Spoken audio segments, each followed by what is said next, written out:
Welcome to the Retiring Canada podcast, where our mission is to educate and empower you to make the most informed, rational, and productive financial decisions. Hosted by certified financial planner, author, and chartered investment manager Michael Isbister, you'll go behind the scenes to uncover the tips and strategies to help you invest smarter, optimize your retirement income, and reduce the amount of tax you pay. Michael is an investment advisor with Fundamental Wealth, a trade name of Harbourfront Wealth Management, an IROC dealer. And now, here's your host, Michael Isbister. Hello everyone, and welcome again to the Retiring Canada podcast. In today's episode, we're going to discuss advisory fees. Specifically, I'm going to chat about the two most common kinds of advisory fee models in Canada, the range of advisory fees you may come across, what true advisory value looks like. Is working with an advisor the right choice for you? And lastly, as always, a few action items for you to consider.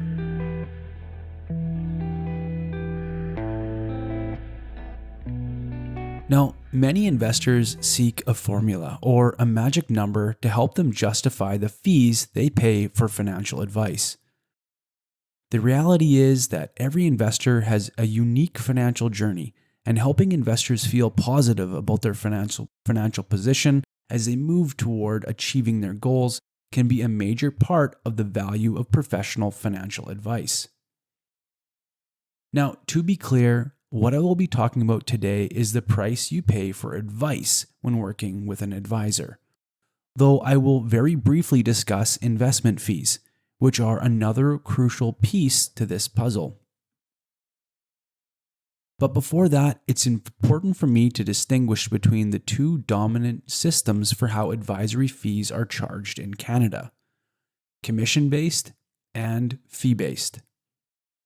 First is commission-based, where you pay the advisor per transaction for buys and sells. The advisor may also receive compensation directly from the products they are selling. Next is fee-based. This is when you pay a percentage based on the amount of assets held at the firm. Today, the trend is towards a more fee-based model in Canada, with much more of this shift being brought about by client-focused reforms that have put the magnifying glass on how clients pay fees and brings to surface conflicts of interest that can arise in the advisor-client relationship. We are proudly fee-based. We are paid by our clients and not by product.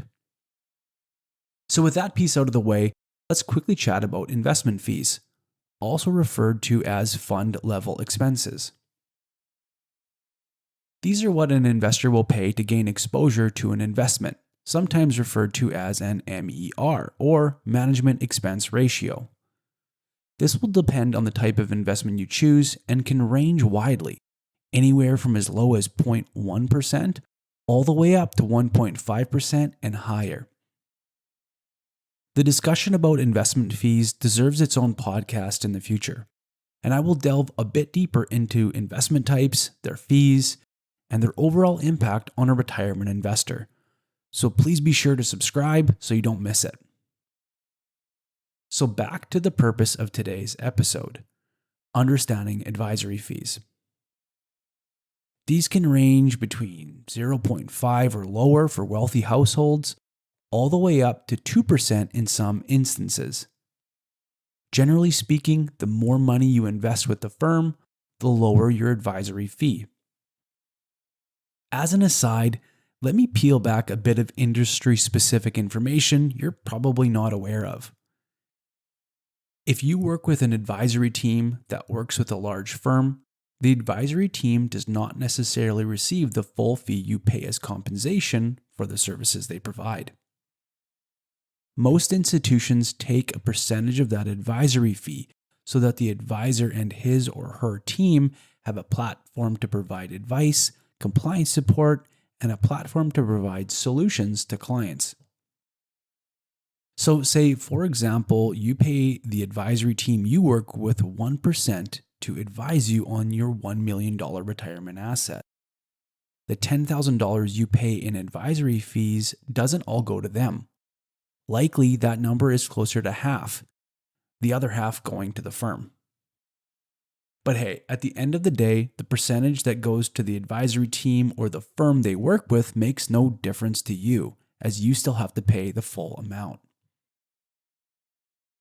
So the advisory fee is what you pay for, well, advice, or in more ideal terms, value. To elaborate on that, this value and advice should not be investment guidance only. Well, this is a critical part of the advisory relationship and your ability to retire successfully. Your advisor should also be providing value in other areas of your personal finances, from tax minimization strategies and estate planning, creating a sustainable retirement income, to clear and concise communication and service. So while everyone should understand the fees they are paying for services they receive, purchasing the lowest cost option is not always the best decision. Many factors need to be considered, such as the quality of the service, experience and expertise of the advisor, range of services offered, interactions with the provider, level of customer service, and overall experience. Cost is unlikely to be the primary consideration when selecting a physician or lawyer, and the same notion should apply to professional financial advice. You may think I'm a bit biased here, as this is how I make my living. But in all honesty, I have seen how the impact of smart financial decisions can materially change someone's life forever in amazing ways. I truly believe that this is the best profession in the world. And you can ask my wife. I am sure she might be getting sick of me saying that, but it's the truth. And why? Because I know that through delivering massive value to my clients, that they are better off working with me, regardless of the advisory fee they pay. In my opinion, the advisory fee paid by a client is only an issue when there is a lack of value. Ultimately, you need to understand the value proposition of your current advisory team or potential advisory team is bringing to the table. Moreover, what are you getting for that advisory fee in actionable advice that grows your net worth?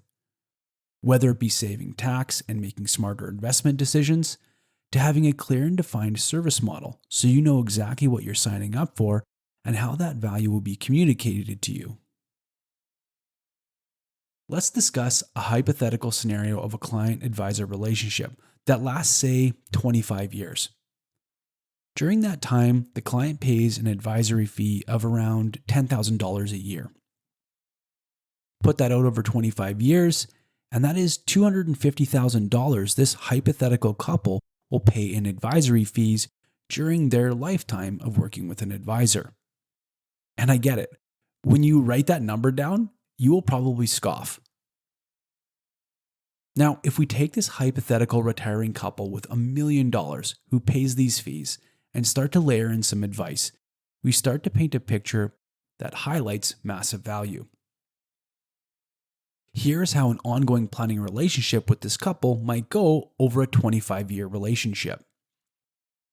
First off, after a thorough discussion about retirement, we're able to create a retirement income plan that decreases their tax payable by $5,000 a year by utilizing deferrals, income splitting, and spousal loan arrangements.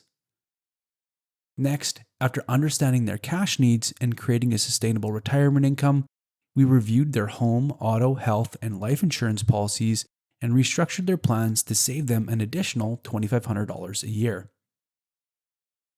Next, we noticed they had their retirement portfolios set up tax inefficiently, with taxable investments in their non-registered accounts that really should be in their TFSAs and other registered accounts.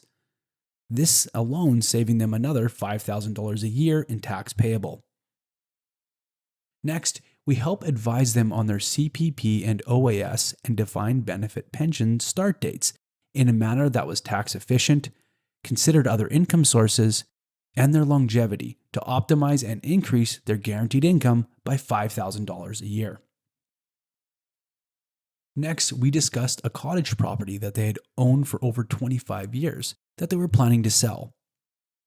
By utilizing the primary residence exemption on the cottage rather than the house, we helped advise them in tax savings of over $50,000.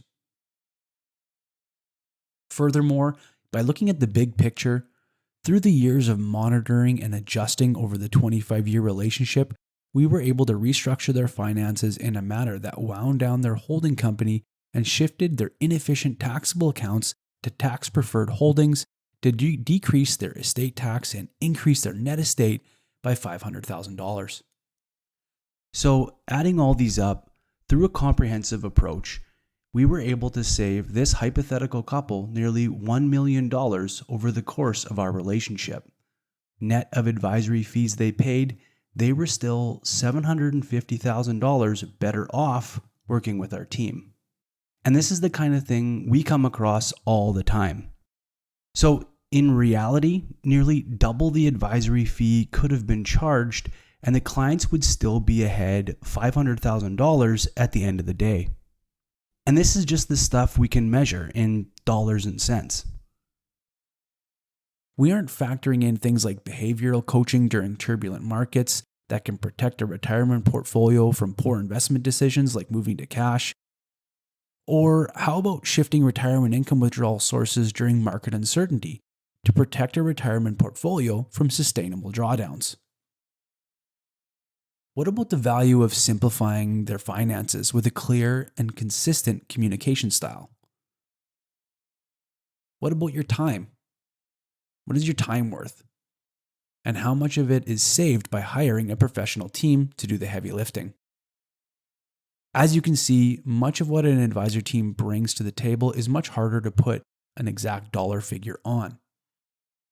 If you're curious about the value our team provides, I encourage you to check out the link in the show notes to our complimentary planning process to help you evaluate the value of our advisory team. At the end of the day, financial planning done right is where an advisory team can provide the most amount of value, not stock or fund picking. A comprehensive planning approach leads to more informed decisions that compound over time to provide more and more long-term value. I guess what I'm saying here is that you deserve value for what you pay. And in the absence of value, advisory fees are an issue. Now, I understand that some of you may be DIY investors or are simply just trying to figure out if paying an advisor is worth it. Think of the value of advice in this way: a professional athlete and his or her coach. If you observe many of the best athletes in the world, they have a coach. And why do they have a coach? The coach is there to provide an objective point of view and provides discipline. They're out there constantly scanning the environment, looking for new techniques, new ways, and ultimately want to help the athlete achieve a higher level. I think professional advice kind of acts in the same way. An independent advisor will provide an objective point of view, provide discipline to stay the course, and they're out there always looking for ways to improve the client's financial journey and destination. And in the process, advisors can develop a deep level of trust with clients, similar to the relationship between a good coach and a professional athlete. Okay, so action items for today's podcast. First, what are you paying your advisor team for advice? Does this include financial planning, tax minimization, and estate planning, and more? Second, don't settle. Explore your options. I understand change can be difficult, but if you want to get the most out of your retirement journey, you may need to get out of your comfort zone to see what other options are out there. Lastly, value is in the eye of the beholder, and what you're willing to pay for the value that will be specific to you and your family's own circumstances. What I can tell you is that cheaper isn't always better, and at the end of the day, you get what you pay for. If you want to have a discounted fee, you're likely to receive a discount in value one way or another.